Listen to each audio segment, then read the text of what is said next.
Bonjour et bienvenue dans cette vidéo, j'espère que vous allez bien. Aujourd'hui on se retrouve pour un book haul. Oui, vous avez bien entendu. C'est vrai que ça fait des mois que j'en ai pas fait sur la chaîne. Et pour cause, je vais tout vous expliquer. En fait, il y a une raison très simple à ça.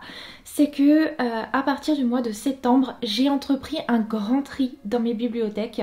Je vous avais déjà un petit peu montré ça parce que dans un de mes vlogs, j'avais fait une partie book and haul. Et en fait, depuis ce vlog, j'ai continué encore et encore à faire du tri. Si bien que, en parallèle, je me voyais pas racheter plein de bouquins en fait.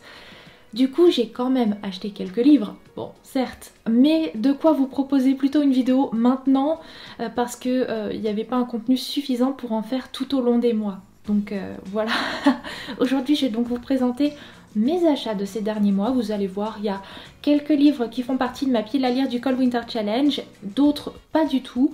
C'est un petit mix de tout ça, c'est un petit book haul tout sympa qui j'espère vous plaira et vous donnera peut-être quelques petites idées pour Noël, on sait jamais. Allons-y, je vais commencer avec mes deux premiers achats qui sont ces beaux albums de Maman j'ai raté l'avion et Maman j'ai encore raté l'avion et je suis perdue dans New York, tous deux de Kim Smith, publiés chez Quilin. Kim Smith est une artiste qui s'inspire de l'univers de certains films ou de certaines séries télé pour en faire des beaux albums illustrés et moi j'ai craqué sur ces deux-là parce que j'adore ces films. Voilà, tout simplement. D'ailleurs j'ai triplement craqué parce que si vous avez vu mon dernier vlog, vous savez que j'ai acheté celui-là en double. Je me suis retrouvée avec un doublon que je vous ai fait gagner lors d'un concours maintenant terminé. Donc à l'heure actuelle, je ne sais pas encore qui l'a remporté, mais bravo à toi. En tout cas, voilà, j'ai vraiment craqué pour ces albums. Il me les fallait, je voulais les lire pour ce Cold Winter Challenge. Et désormais, c'est chose faite et je suis ravie, c'est vraiment des pépites. J'ai également craqué pour le grand livre des esprits de Noël, Fées, elfes, lutins, fantômes et autres créatures magiques de l'hiver par Richard Ely et Frédéric Devos, publié chez les éditions Vega. Livre qui me fait envie depuis des années. En fait, ça fait vraiment des années que à chaque fois je me dis je vais l'acheter, je vais le lire pour mon Cold Winter Challenge. Et là j'ai enfin craqué il y a quelques mois et comme ça, bien ça y est, il est dans ma pile à lire pour ce Cold Winter Challenge de cette année. Je suis d'ailleurs en train de le lire petit à petit, un petit peu tous les jours, parce que ce livre c'est une sorte d'encyclopédie on va dire, donc forcément pas le genre de livre qu'on va lire d'un coup parce que c'est un peu ma stock. Mais moi ce que j'aime bien faire en ce moment, c'est tous les jours lire quelques pages, découvrir de nouveaux personnages autour de Noël et de l'hiver. Vraiment j'aime énormément le contenu de ce livre, les illustrations aussi sont très douces, très jolies. C'est un petit plaisir quand on aime Noël et les personnages un petit peu mystiques qui sont liés à cette période et à la saison de l'hiver en général. C'est une surprise pour personne, bien évidemment que j'ai craqué pour Mon hiver cosy de Caroline Millet. J'ai tellement adoré Mon automne cosy que ce livre je l'ai précommandé fin août. Ouais, fin août, moi, en plein dans l'été, j'étais déjà en mode oh, faut penser à l'hiver. Et du coup, dès que ce livre a été en précommande, j'ai sauté dessus. Voilà, premier jour de la précommande, il était précommandé pour ma part. Voilà, je suis super contente, c'est vraiment un livre qui est super agréable à lire là en cette saison. Je suis en train de le lire lui aussi petit à petit au fur et à mesure des jours et j'aime énormément le contenu. C'est vraiment surtout basé autour de Noël, même s'il y a aussi un petit côté plus hivernal en dehors de Noël. C'est tellement le guide parfait de la saison, il y a plein de recettes qui font trop envie et que je vais tester. Il y a plein d'idées décoratifs, d'idées de films à voir, de livres à lire.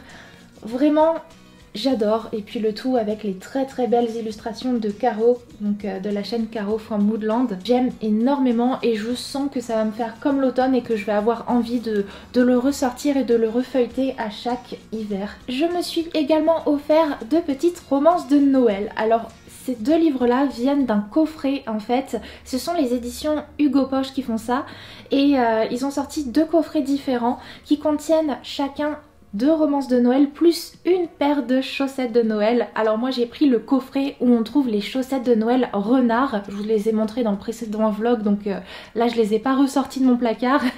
Mais dans ce coffret, donc en plus des chaussettes, on trouvait donc ces deux livres. Donc le premier c'est N'oublie pas les chocolats de Tamara Baliana, que j'ai déjà lu et que j'ai beaucoup apprécié honnêtement. On va y suivre le personnage de Devi qui est pas trop Noël et qui va se faire virer juste avant les fêtes. Donc de justesse, elle arrive à retrouver un nouvel emploi dans un magasin de jouets qui est tenu par Gabriel. Gabriel, lui, c'est ce mec qui adore Noël, qui est toujours à mettre plein de pulls de Noël, vraiment. Donc deux univers un petit peu différents a priori. Et puis, bah, pourtant deux univers, deux mondes qui vont apprendre à se connaître, à se rapprocher. Le deuxième livre du coffret, je ne l'ai pas lu, c'est Les Oubliés de Noël par Manon Caljar que j'ai beaucoup vu passer. C'est une romance de Noël autour d'Eliot qui lui est bénévole pour l'aide alimentaire à Londres et qui va faire la connaissance d'une star. Donc là on a vraiment encore plus que dans la précédente romance ce côté univers que tout oppose, deux mondes à part qui vont se faire connaissance. Dans un tout autre registre, je me suis également fait plaisir avec Northanger Abbey de Jane Austen qui est sorti chez les éditions Hauteville. Alors d'abord ça a été Bragelonne, puis depuis quelques années c'est les maisons Hauteville qui sortent ces rééditions des livres de Jane Austen. Je me les prends à chaque fois, ça tombe, enfin ils sortent vers la fin de l'année et j'avoue que j'aime tellement cette autrice et j'aime tellement ses rééditions. En plus c'est des livres reliés avec des dorures sur chaque couverture. Que forcément je craque. À l'intérieur on a donc l'histoire et puis des petites illustrations aussi. Donc ça c'est vraiment très chouette et j'aime beaucoup cette collection et j'espère que l'année prochaine ils vont enfin sortir Mansfield Park également dans cette collection parce que c'est le seul des 6 grandes œuvres majeures de Jane Austen qui n'est pas encore sorti dans cette édition là et c'est aussi le seul livre que je n'ai pas lu. Donc là il me tarde. Mais en tout cas je suis déjà très contente d'avoir Northanger Abbey. Un autre livre avec une couverture rigide, c'est Un palais de colère et de brume de Sarah J. Maas, publié chez La Martinière. Bon, mon amour pour cette saga est un secret pour personne et forcément quand j'ai su qu'il allait avoir des rééditions en plus avec des couvertures bien rigides, pour moi qui relis beaucoup cette saga, je me suis dit franchement ça va être l'occasion pour moi d'avoir un livre que j'adore avec une belle couverture et en plus une couverture qui va pas s'abîmer à force que je relise le livre parce que c'est un petit peu le souci parfois avec les versions brochées. Donc voilà, je me suis fait plaisir avec le tome 2 et vous allez me dire et le tome 1 alors parce que lui aussi il a eu le droit à sa réédition avec une couverture bien rigide. Et le tome 1 je l'ai mis sur ma liste au Père Noël donc on verra si jamais j'ai été assez sage et si jamais il va me l'apporter. Mais le tome 2 c'est vraiment mon tome préféré de la saga donc forcément lui je l'ai acheté, je l'ai pas mis sur une liste pour le Père Noël. Je me suis dit celui-là je le veux à coup sûr. Restons dans l'univers d'Acotar, j'ai évidemment craqué aussi pour Un palais de flammes d'argent de Sarah J. Maas publié chez La Martinière. Là encore j'ai fait toute une vidéo pendant que je lisais ce livre, donc je vais pas forcément vous en reparler plus que ça. Ce tome-ci est un petit tome qui va suivre la première trilogie. On y suit plus particulièrement le personnage de Nesta et aussi Cassian. Et j'ai une grosse briquette avec laquelle j'ai passé un très bon moment. Mais, grosse briquette à ne pas mettre entre toutes les mains parce que dans ce livre là il y a quand même beaucoup de scènes érotiques. Fin octobre on m'a très gentiment envoyé une box livresque, celle du petit colis et à l'intérieur il y avait plein de petits goodies, quelques friandises et un livre qui n'est autre que Les héritiers de Salem par Émilie Bonnet publié chez Nouvelle Plume. C'est un livre apparemment où on va suivre Serena et ses 2 frères qui s'installent à Salem après la mystérieuse disparition de leurs parents. Ils vont à Salem puisque c'est leur ville natale. Ils vont y habiter auprès de leur tante Monica et découvrir qu'en fait leur famille a quand même un certain prestige. Et puis il arrive quelque chose aussi à Serena, c'est que depuis qu'elle est à Salem, il y a des événements étranges qui vont se produire autour d'elle. Donc je n'en sais pas plus, mais je me dis que pour un prochain Pumpkin Autumn Challenge, ça fera sûrement le taf parce que ça a l'air vraiment pas mal du tout. A rejoint ma pile à lire du Cold Winter Challenge et ma pile à lire plus globale, Frisson au mont Hemlock par Catherine Arden, publié chez Pocket Jeunesse, qui est la suite de Terreur à Smokolo que j'ai lu cet automne et j'ai beaucoup aimé l'univers assez frissonnant de ce premier tome.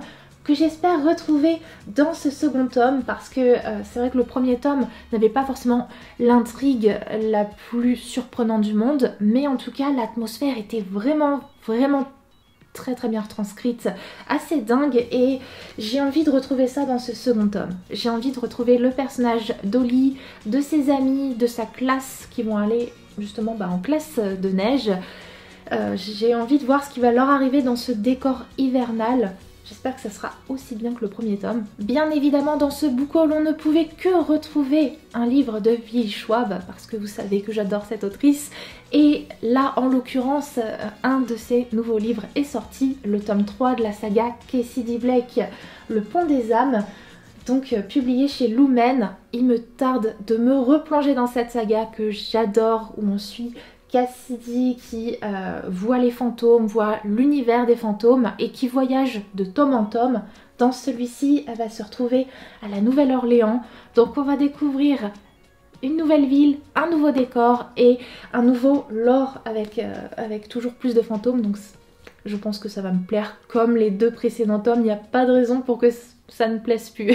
Et enfin, samedi, je suis allée au salon du livre de Montreuil et je n'ai rien acheté là-bas. Mais j'ai quand même un livre à vous montrer puisque mon amie Camille m'a offert celui-ci, donc Les filles du manoir Foxcott d'Eve Chaise, publié chez Nil. Alors, qu'est-ce que c'est que ce livre? Eh bien, c'est un nouveau roman autour d'un secret de famille écrit par Eve Chaise, qui a écrit un roman précédemment que j'ai beaucoup aimé, qui est là, un manoir en Cornouailles en fait. C'est la même autrice qui a écrit celui-ci.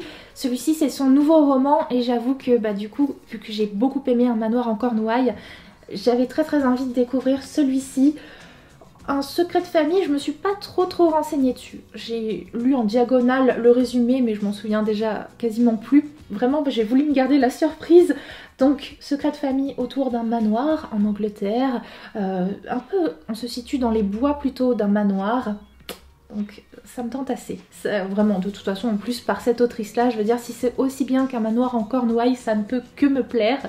Et vous voyez, il y a quelque chose qui dépasse du livre, c'est que en fait, au salon de Montreuil, mon amie Camille, en plus de m'offrir ce livre, elle a été me récupérer ce marque-page, qui est le marque-page de Audrey, de la chaîne Le Souffle des mots, que vous connaissez sûrement vu que, à ce jour, si je ne dis pas de bêtises, c'est la plus grande booktubeuse française, celle qui a le plus d'abonnés et c'est mérité. Voilà, donc je suis contente, j'ai son petit marque-page qui est tout mignon là.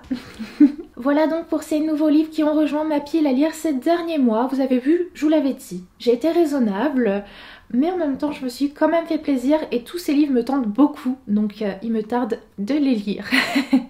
Je vous fais maintenant de très gros bisous puisque cette vidéo est terminée et on se retrouve tout bientôt pour une nouvelle vidéo.